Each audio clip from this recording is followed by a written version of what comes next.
Lei número 30. Faça as suas conquistas parecerem fáceis. Seus atos devem parecer naturais e fáceis. Toda a técnica e o esforço necessários para sua execução e também os truques devem estar dissimulados. Quando você age, age sem se esforçar, como se fosse capaz de muito mais. Não caia na tentação de revelar o trabalho que você teve. Isso só despertará dúvidas. Não ensine a ninguém os seus truques, ou eles serão usados contra você.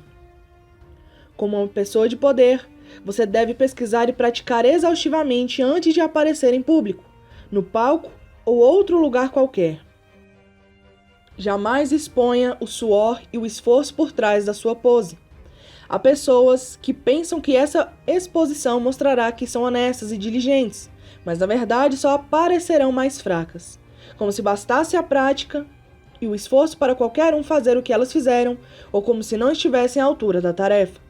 Guarde para você o seu esforço e os seus truques, e parecerá ter a graça e a facilidade de um Deus. Ninguém jamais vê revelada a origem do poder divino, só se vê os seus efeitos.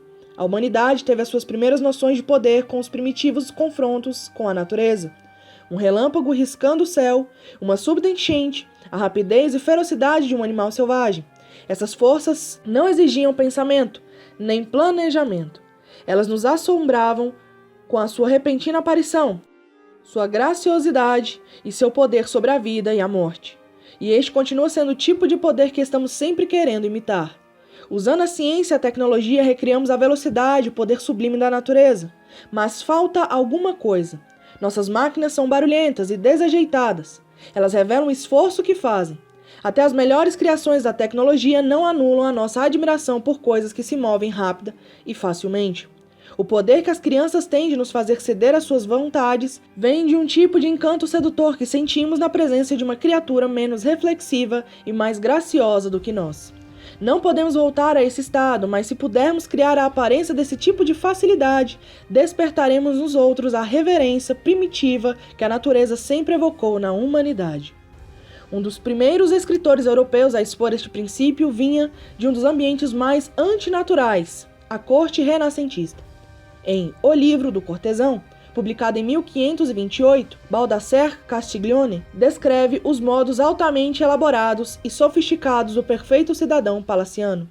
E, no entanto, explica Castiglione, o cortesão deve executar esses gestos com o que ele chama de espresatura, a capacidade de fazer o que é difícil parecer fácil. Ele recomenda ao cortesão que pratique em tudo um certo descanso que dissimula o talento artístico e torna o que se diz e o que se faz aparentemente natural e fácil. Todos nós admiramos a realização de algum feito extraordinário, mas se ele for natural e gracioso, nossa admiração é 10 vezes maior. Enquanto esforçar-se no que está fazendo e não fazer mistério disso revela uma extrema falta de graça e faz com que tudo, não importa o seu valor, tenha um desconto. A ideia de espresatura vem principalmente do mundo da arte. Todos os grandes artistas do Renascimento mantinham suas obras cuidadosamente em sigilo. Só depois de terminada, a obra-prima era mostrada ao público. Michelangelo proibia até os papas de verem o seu trabalho em andamento. O artista renascentista tinha sempre o cuidado de fechar a porta dos seus estúdios, seja para os patronos como para o público em geral, não por medo de imitações, mas porque a feitura da obra prejudicaria a magia do efeito e a sua estudada atmosfera de beleza fácil e natural. O pintor renascentista Vasari, que foi também o primeiro grande crítico de arte, ridicularizava as obras de Paolo Uccello, obcecado com as leis de perspectiva. O esforço de Uccello para melhorar a aparência de perspectiva era óbvio demais nas suas obras. Suas pinturas ficavam feias e elaboradas, sobrecarregadas com o esforço que ele fazia para conseguir os efeitos que desejava. Reagimos da mesma forma quando vemos artistas representando de uma forma muito exagerada. O excesso de esforço desfaz a ilusão. Também nos deixa constrangidos. Os artistas calmos e graciosos, por sua vez, nos deixam à vontade, dando a ilusão de naturalidade e de serem eles mesmos, mesmo se tudo que eles fazem implique muito trabalho e prática. A ideia de espresatura é relevante em todas as formas de poder, pois o poder depende vitalmente das aparências e das ilusões que você cria. Suas ações em público são como obras de arte, devem agradar aos olhos, criar expectativas, até divertir. Quando você revela o esforço da sua criação, torna-se mais um mortal entre tantos outros. O que é compreensível não inspira respeito. Achamos que poderíamos fazer igual se também tivéssemos tempo e dinheiro. Evite a tentação de mostrar como você é brilhante. Você é mais esperto ocultando os mecanismos do seu brilhantismo. Ao aplicar este conceito à sua vida diária, Talleyrand ampliou muito a sua aura de poder. Nunca lhe agradou trabalhar demais, portanto fazia os outros trabalharem por ele, espionando, pesquisando, fazendo minuciosas análises. Com tanta força disponível, ele mesmo nunca parecia se cansar. Quando seus espiões revelavam que uma determinada coisa estava para acontecer, ele a comentava socialmente como se estivesse sentindo essa iminência. Consequentemente, as pessoas achavam que ele era clarividente. Suas declarações medulares e sua espirituosidade pareciam sempre resumir uma situação perfeitamente, mas estavam baseadas em muita pesquisa e raciocínio. Para quem estava no governo, inclusive o próprio Napoleão, Talleyrand dava a impressão de um poder imenso, efeito que dependia totalmente da aparente facilidade com que ele realizava suas proezas. Existe um outro motivo para esconder seus atalhos e truques. Se você deixa vazar essas informações, estará dando aos outros ideias que poderão usar contra você. Você perde o benefício do silêncio. Tendemos a querer que o mundo saiba o que fizemos. Queremos recompensar a nossa vaidade, conquistando aplausos por nosso esforço e brilhantismo. E até mesmo queremos simpatia pelas horas que levamos para fazer a nossa obra-prima. Aprenda a controlar essa tendência a dar com a língua nos dentes, pois o seu efeito será quase sempre o oposto do esperado. Lembre-se, quanto mais misteriosas as suas ações, maior será o seu poder. Você fica parecendo a única pessoa capaz de fazer o que faz. E a aparência de ser possuidor de um talento exclusivo tem um poder imenso. Finalmente, como você consegue as coisas com graça e facilidade, as pessoas acham sempre que, esforçando-se, você poderia fazer mais. Isso desperta não só admiração, como um certo temor. Seus poderes são ilimitados. Ninguém sabe até onde eles chegarão. Qualquer ação, indiferença, por mais banal que seja, não só revela a habilidade da pessoa, mas também, com muita frequência, a faz ser considerada maior do que é na realidade. Isso porque leva os observadores a acreditar que o homem que faz as coisas tão facilmente deve ser mais hábil do que é, na verdade. Baltazar Castiglione, 1478-1529. Um verso, de um poema, nos tomará 1 hora, talvez. Mas se não parecer a ideia de um momento, o nosso coser e descoser terá sido inútil. Adam's Curse, William Butler Yeats, 1865-1939. Não deixe que ninguém saiba exatamente do que você é capaz. O homem sábio não permite a ninguém sondar fundo os seus conhecimentos e as suas habilidades se quiser ser respeitado por todos. Ele permite que sejam conhecidos, mas não que sejam compreendidos. Ninguém deve conhecer a extensão das suas habilidades, para não se desapontar.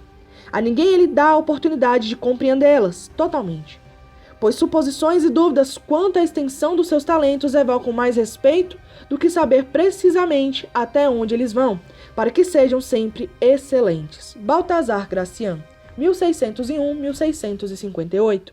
O sábio não diz o que sabe, o tolo não sabe o que diz. Provérbio chinês. Inverso. O sigilo com que você envolve suas ações deve aparentar despreocupação. O zelo em esconder o seu trabalho cria uma impressão desagradável, quase paranoica. Você está levando o jogo muito a sério. Odile tinha o cuidado de fazer o mistério dos seus truques parecer um jogo. Tudo era parte do espetáculo. Não mostre o seu trabalho antes de terminá-lo, mas se você se esforçar demais para escondê-lo, acabará como um louco. Mantenha o seu bom humor. Há momentos também em que vale a pena revelar o esforço dos seus projetos. Tudo depende do gosto da sua plateia e da época em que você opera.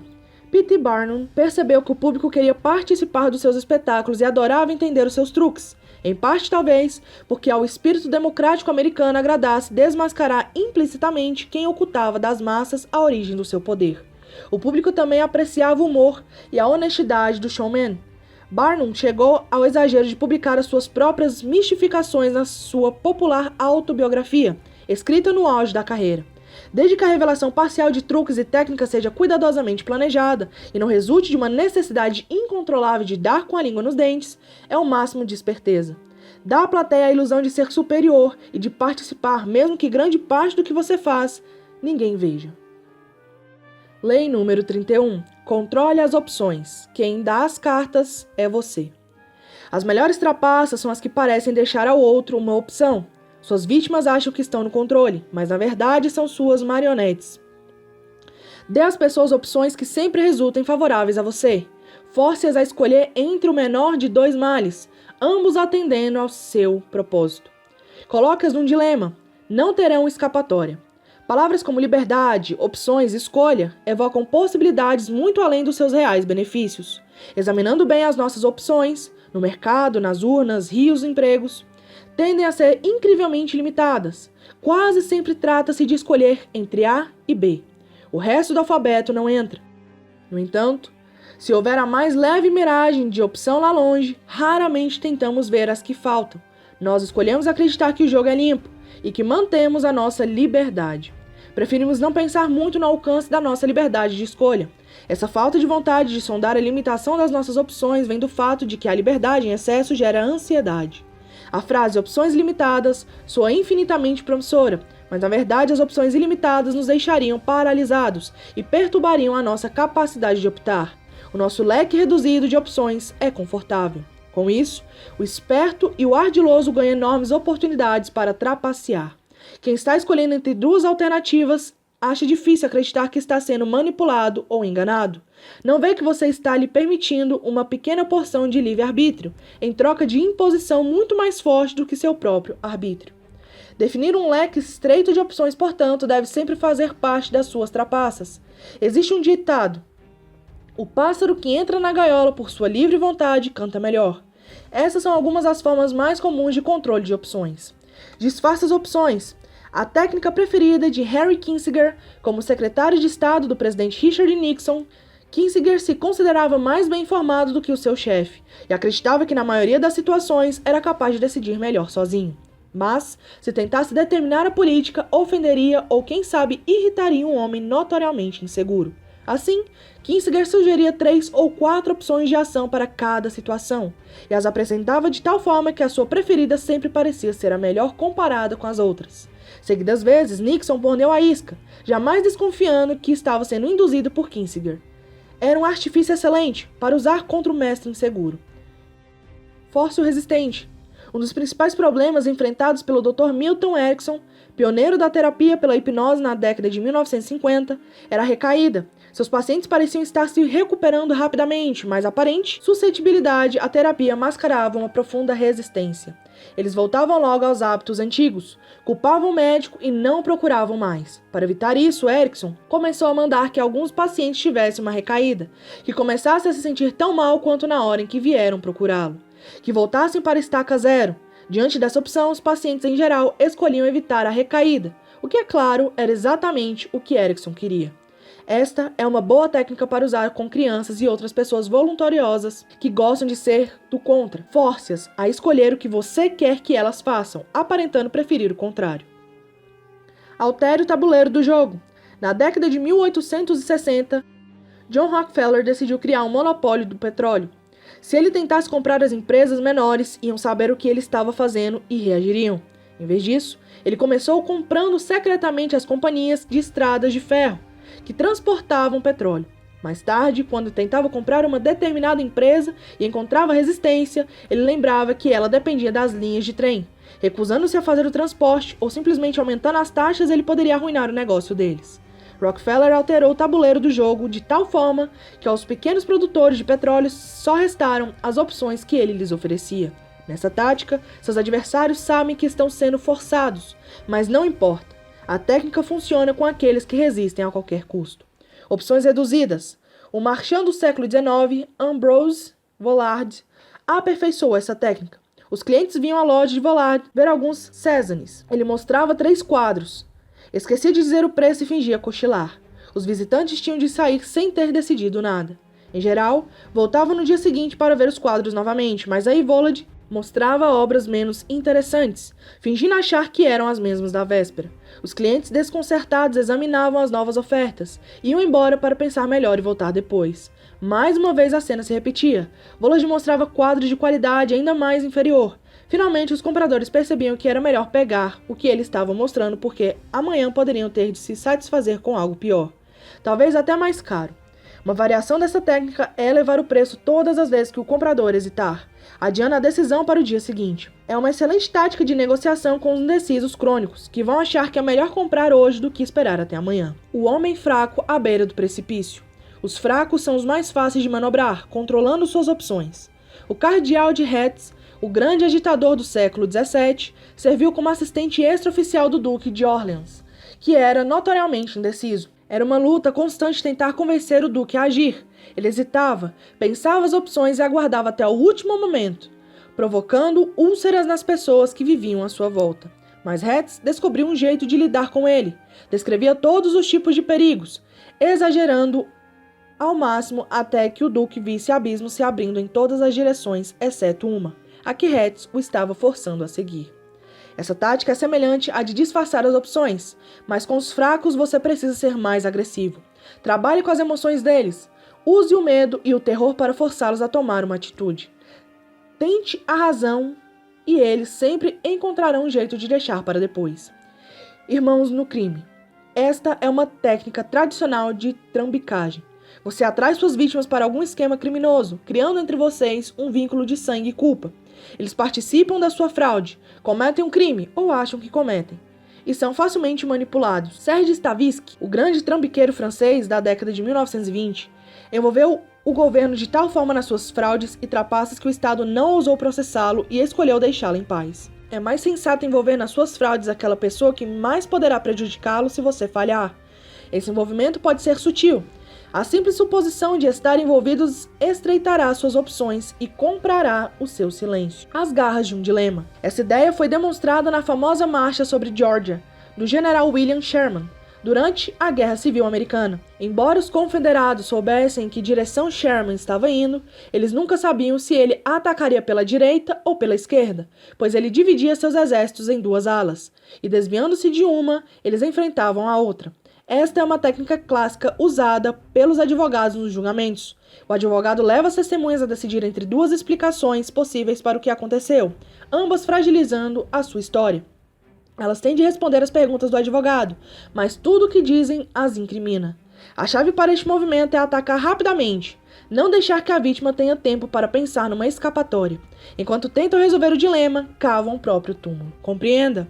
Na luta contra os seus rivais, em geral é necessário que você os magoe. Se você for nitidamente o agente da punição deles, espere um contra-ataque. Espere a vingança. Se, no momento, eles acharem que são eles mesmos os agentes do seu próprio infortúnio, vão se submeter quietos.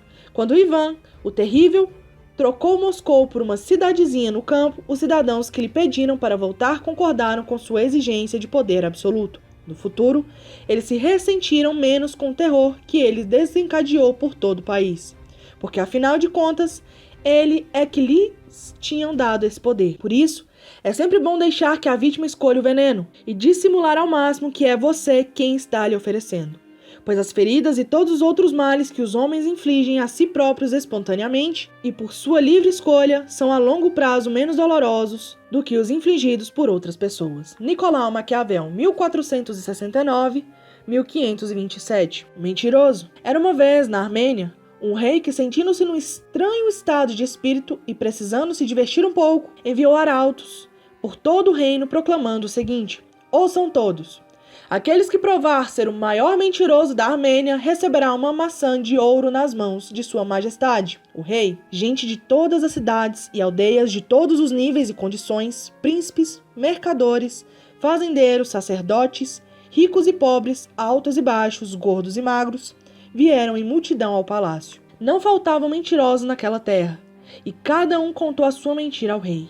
Governantes, entretanto, estão acostumados com todos os 5 tipos de mentira, e nenhuma daquelas convenceu o rei de que era o melhor. Ele começou a se cansar com este outro esporte e já estava pensando em cancelar a competição sem declarar um vencedor, quando apareceu diante dele um homem pobre esfarrapado, carregando debaixo do braço uma grande ânfora de barro. O que posso fazer por você? Perguntou sua majestade. Senhor, disse o homem, ligeiramente espantado. Sem dúvida, não se recorda? Deve-me um pote de ouro e vim pegá-lo. Você é um grande mentiroso, exclamou o rei. Não lhe devo nada. Um grande mentiroso? Eu sou? Disse o homem pobre. Então me dê a maçã de ouro. O rei, percebendo que o homem estava tentando lhe passar a perna, não. Você não é mentiroso. Então, me dê o pote de ouro que me deve, senhor, disse o homem. O rei se viu num dilema e lhe entregou a maçã de ouro. Contos e fábulas do folclore armênio. Charles Darwin, 1993. O inverso. O controle das opções tem um só propósito: despistá-lo como um agente de poder e punição. A tática funciona melhor, portanto, com aqueles cujo poder é frágil, que são incapazes de agir abertamente sem despertar suspeitas, ressentimento e raiva. Até como regra geral, raramente é sensato ser visto exercendo poder de maneira direta e prepotente, não importa o quanto você seja seguro ou importante. Por outro lado, ao limitar as opções dos outros, você às vezes limita as suas. Há situações em que é mais vantajoso deixar seus rivais com mais liberdade. Vendo-os agir, você tem ótimas oportunidades para espionar, reunir informações e planejar suas fraudes. Um banqueiro do século XIX, James Rothschild, gostava desse método. Ele sabia que, se tentasse controlar os movimentos dos adversários, perderia a chance de observar as suas estratégias e planejar uma ação mais eficaz. Quanto mais liberdade ele lhes dava a curto prazo, mais poderia impor a sua vontade a longo prazo. Lei número 32. Desperte a fantasia das pessoas. Em geral, evita-se a verdade porque ela é feia e desagradável. Não apele para o que é verdadeiro ou real se não estiver preparado para enfrentar a raiva que vem com o desencanto. A vida é tão dura e angustiante que as pessoas capazes de criar romances ou invocar fantasias são como oásis no meio do deserto. Todos correm até lá. Há um enorme poder em despertar a fantasia das pessoas. Tal é o poder das fantasias que tomam conta de nós, especialmente em épocas de escassez e declínio. As pessoas raramente acreditavam que a origem dos seus problemas é a sua própria inquietude e estupidez. A culpa é sempre de alguém ou alguma coisa externa, o outro, o mundo, os deuses, e, portanto, a salvação também vem de fora. Para conquistar o poder, você tem de ser fonte de prazer para as pessoas que o cercam, e o prazer vem de brincar com as fantasias dessas pessoas. Não lhe prometa uma melhoria gradual por meio do trabalho árduo. Pelo contrário, prometa-lhes a lua, a grande e súbita transformação, o pote de ouro. A fantasia não atua sozinha, ela exige a rotina como pano de fundo. É a opressão da realidade que permite a fantasia enraizar-se e florescer. Na Veneza do século XVI, a realidade era um declínio e a perda de prestígio. A fantasia correspondente descrevia uma súbita recuperação das glórias passadas através de um milagre da alquimia. Quem consegue tecer com os fios da dura realidade uma fantasia tem acesso a poderes incalculáveis. Na busca pela fantasia que vai dominar as massas, portanto, fique de olho nas trivialidades que pesam tanto sobre todos nós. Não se distraia com os retratos glamurosos que as pessoas fazem de si mesmas e das suas vidas. Pesquise o que realmente as aprisiona. Uma vez descobrindo isso, você tem a chave mágica que colocará em suas mãos um grande poder. Embora os tempos e as pessoas mudem, vamos examinar algumas das realidades opressivas que não mudam e as oportunidades de poder que elas proporcionam. A realidade. A mudança é lenta e gradual. Exige muito trabalho, um pouco de sorte, uma quantidade razoável de sacrifício pessoal e muita paciência. A fantasia. Uma transformação repentina provocará uma mudança total no destino de uma pessoa, evitando o trabalho, a sorte, o sacrifício pessoal e a demora de um só golpe fantástico. Esta é a fantasia por excelência dos charlatões que até hoje ficam nos rodando. Promete uma grande e radical mudança, da pobreza para a riqueza, da doença para a saúde, da miséria para o êxtase. E você terá seguidores. O que fez o grande trambiqueiro alemão do século XVI, Leonhard Ternese, para se tornar médico da corte do príncipe de Brandemburgo, sem nunca ter estudado medicina. Em vez de receitar amputações ventosas e purgativos de gosto ruim, medicamentos da época, Ternese oferecia elixires adocicados e prometia recuperação imediata. Os cortesãos sofisticados especialmente queriam a sua solução de ouro potável, que custava uma fortuna. Se você fosse atacado por uma doença inexplicável, Ternese consultava um horóscopo e receitava um talismã. Quem resistia a essa fantasia, riqueza e bem-estar sem dor nem sacrifícios? A realidade. A sociedade tem códigos e limites bem definidos. Nós compreendemos estes limites e sabemos que temos que nos mover dentro dos mesmos círculos familiares dia e noite. A fantasia. Podemos entrar num mundo totalmente novo, de códigos diferentes e com a promessa de aventuras. No início do século XVIII, toda a Londres se alvoroçou com os boatos sobre um estranho misterioso, um jovem chamado George Psalmanazar. Ele acabara de chegar de uma terra que a maioria dos ingleses julgava fantástica, a ilha de Formosa, hoje Taiwan. Na costa da China. A Universidade de Oxford contratou Psalmanazar para ensinar a língua que se falava naquela ilha.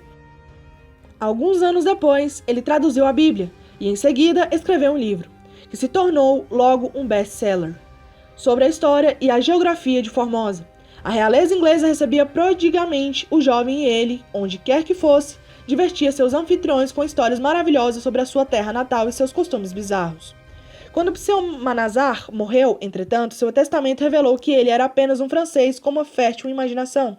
Tudo que ele contara sobre Formosa, seu alfabeto, seu idioma, sua literatura, toda a sua cultura era invenção sua. Ele se baseou na ignorância dos seus ouvintes para inventar uma complicada história que satisfazia um desejo pelo que era estranho e exótico. O rígido controle da cultura britânica sobre os perigosos sonhos das pessoas lhe deu uma oportunidade ótima para explorar as suas fantasias. A fantasia com o exótico, é claro, passa também pela fantasia sexual. Mas não precisa chegar muito perto, porque o físico perturba o poder da fantasia. Ele pode ser visto, agarrado, e depois se torna cansativo. O destino da maioria dos cortesãos. Os encantos físicos da amante só despertam o apetite do seu senhor por prazeres diferentes. É uma nova beleza a ser adorada. Para dar poder, a fantasia deve permanecer até certo ponto irrealizada, literalmente irreal. A dançarina Mata Hari, por exemplo, que ficou famosa em Paris antes da Primeira Guerra Mundial, tinha uma aparência bastante comum. Seu poder vinha da fantasia que ela criou sobre si mesma, como uma mulher exótica e estranha, impenetrável e indecifrável. O tabu com ela operava não era tanto o sexo em si, mas o desrespeito aos códigos sociais. Outra forma de fantasia com exótico é simplesmente a esperança de alívio para o tédio. Os charlatões adoram brincar com a opressão do mundo do trabalho, com a sua falta de aventura. Suas trapaças envolvem, digamos, a recuperação do tesouro espanhol, com a possível participação de uma atraente senhorita mexicana e uma conexão com o presidente de um país sul-americano. Qualquer coisa que ofereça um alívio para a rotina. A realidade. A sociedade é fragmentada e cheia de conflitos. A fantasia. As pessoas podem se juntar numa união mística de almas. Na década de 1920, o trapaceiro Oscar Hartzell ficou rico de repente com o velho truque do Sir Francis Drake, que prometia basicamente a qualquer otário que tivesse o sobrenome Drake uma boa parte do desaparecido tesouro de Drake, ao qual Hartzell tinha acesso. Milhares de pessoas de todo o meio-oeste caíram no logro, que Hartzell espertamente transformou numa cruzada contra o governo e todos que tentassem impedir que a fortuna de Drake chegasse às mãos de seus legítimos herdeiros. Criou-se uma união mística dos oprimidos Drake, com os encontros e comícios exaltados. Prometa uma união desse tipo e você conquistará muito poder, mas é um poder perigoso que pode se voltar facilmente contra você. Esta é uma fantasia para demagogo. A realidade, morte. Os mortos não voltam. Não se muda o passado. A fantasia, uma súbita inversão deste fato intolerável. Esta trapaça tem muitas variações, mas exige grande habilidade e sutileza. Há muito tempo que se reconhece a beleza e a importância da arte de Vermeer, mas seus quadros são poucos e extremamente raros. Na década de 1930, entretanto, começaram a surgir Vermeer no mercado de arte. Chamaram especialistas para conferir e eles garantiram que eram autênticos. Possuir um desses novos Vermeer seria o auge da carreira de um colecionador. Era como a ressurreição de Lázaro. Curiosamente, Vermeer tinha ressuscitado. Alterou-se o passado. Só mais tarde se soube que os novos Vermeer era obra de um falsário holandês de meia-idade, um tal de Han van Meegeren. E ele tinha escolhido Vermeer porque compreendeu o mecanismo da fantasia. Os quadros pareceriam reais exatamente porque o público e os especialistas também queriam muito acreditar que eram. Lembre-se, a chave para a fantasia é a distância. O que está distante fascina e promete, parece simples e sem problemas. O que você está oferecendo, portanto, deve ser inalcançável. Não deixe que se torne opressivamente familiar. É a miragem lá longe que vai se afastando conforme o tolo se aproxima. Não será muito objetiva ao descrever a fantasia. Mantenha indefinida. Como um forjador de fantasias deixa a vítima se aproximar o bastante para ver e se sentir tentada, mantendo-a, porém, afastada o suficiente para continuar sonhando e desejando. A mentira é um feitiço, uma invenção que pode ser ornamentada como uma fantasia. Pode estar revestida com ideias místicas. A verdade é fria, sóbria, não tão confortável de se assimilar. A mentira é mais apetitosa. A pessoa mais detestável do mundo é a que sempre fala a verdade. Nunca romanceia. Eu acho sempre mais interessante e lucrativo romancear do que dizer a verdade. Joseph Will Vulgo, The Yellow Kid, 1875-1976. O funeral da leoa. Tendo o leão perdido subitamente a sua rainha, todos se apressaram a mostrar fidelidade ao monarca, oferecendo-lhe consolo. Mas, infelizmente, esses cumprimentos só está deixando o viúvo mais aflito. Noticiou-se por todo o reino a hora e o lugar do funeral. Os oficiais receberam a ordem para ficar de prontidão, dirigir a cerimônia e distribuir as pessoas segundo seus respectivos lugares na sociedade. Pode-se bem imaginar que não faltou ninguém. O monarca deu vazão à sua tristeza e toda a caverna, visto que leões não têm outros templos, ressoava com seus lamentos. Seguindo seu exemplo, todos os cortesãos rugiam em diferentes tons. A corte é um lugar onde todos ficam tristes, alegres ou indiferentes de acordo com o príncipe reinante. Ou se alguém não se sente assim, pelo menos tenta parecer que sente. Todos procuram imitar o senhor. Disse que só uma cabeça anima milhares de corpos, mostrando nitidamente que os seres humanos não passam de máquinas. Mas voltemos ao nosso assunto. Só o veado não chorava. Como ele era capaz disso, realmente? A morte da rainha era uma desforra pura a ele. Ela havia estrangulado a sua esposa e o seu filho. Um cortesão achou justo contar ao consternado monarca e até afirmou ter visto o veado rir. A ira de um rei, diz Salomão, é terrível, principalmente a de um rei-leão. Miserável forasteiro, exclamou. Ousas ir quando todos à sua volta se desfazem em lágrimas? Não sujaremos nossas garras reais com o teu sangue profano. Vingarás, bravo lobo, a nossa rainha, imolando esse traidor à sua augusta alma.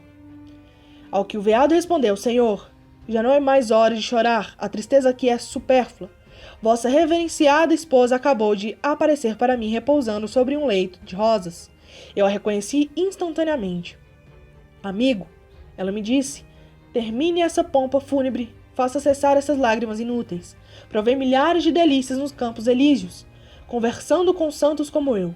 Desde que o desespero do rei permaneça por uns tempos incontido, ele me gratifica. Mal ele havia falado quando alguém gritou, um milagre, um milagre! O veado, em vez de ser punido, recebeu um belo presente. Desde que o rei sonhe, tece-lhe elogios e conte-lhe algumas mentiras agradáveis e fantásticas, por mais indignado que ele esteja com você. Engolirá a isca e fará de você o seu melhor amigo. Fábulas, Jean de La Fontaine, 1621-1695. Se quiser contar mentiras que pareçam verídicas, não conte a verdade na qual ninguém vai acreditar. Imperador Tokugawa Ieyasu, do Japão, século XVII. Nenhum homem precisa se desesperar para convencer os outros às suas hipóteses mais extravagantes se tiver arte suficiente para expressá-las em cores favoráveis. David Hume, 1711-1776. O inverso. Se há poder em despertar as fantasias das massas, também há riscos. A fantasia em geral tem um componente de jogo. O público percebe mais ou menos que está sendo enganado, mesmo assim alimenta o sonho, se diverte e aprecia o afastamento temporário da rotina que você está lhe proporcionando. Portanto, não exagere. Não se aproxime demais do ponto onde se espera que você produza resultados. Esse lugar pode ser extremamente arriscado. Uma última coisa. Não cometa jamais o erro de achar que a fantasia é sempre fantástica. Ela sem dúvida contrasta com a realidade, mas a própria realidade é às vezes tão teatral e estilizada que a fantasia se torna um desejo por coisas simples. A imagem de Abraham Lincoln criou para si mesmo, por exemplo, como um simples advogado provinciado barbudo, fez dele o presidente do povo. P.T. Barnum criou um ato de grande sucesso com Tom Thumb, um anão travestido de líderes famosos do passado, como Napoleão, e o satirizava maldosamente. O espetáculo agradava a todos, até a rainha Vitória, porque apelava para a fantasia da época. Basta com os vaidosos governantes da história, o homem comum é que sabe das coisas. Tom Thumb inverteu o modelo familiar de fantasia em que o ideal é o que é estranho e desconhecido. Mas o ato continuava obedecendo à lei, pois a base era a fantasia de que o homem simples não tem problemas, e é mais feliz do que o homem rico e poderoso. Tanto Lincoln quanto Thumb representaram o plebeu que se mantinha cuidadosamente à distância. Se você jogar com essa fantasia, deve também ter o cuidado de cultivar o distanciamento e não deixar que a sua persona plebeia se torne familiar demais, ou não se projetará como fantasia.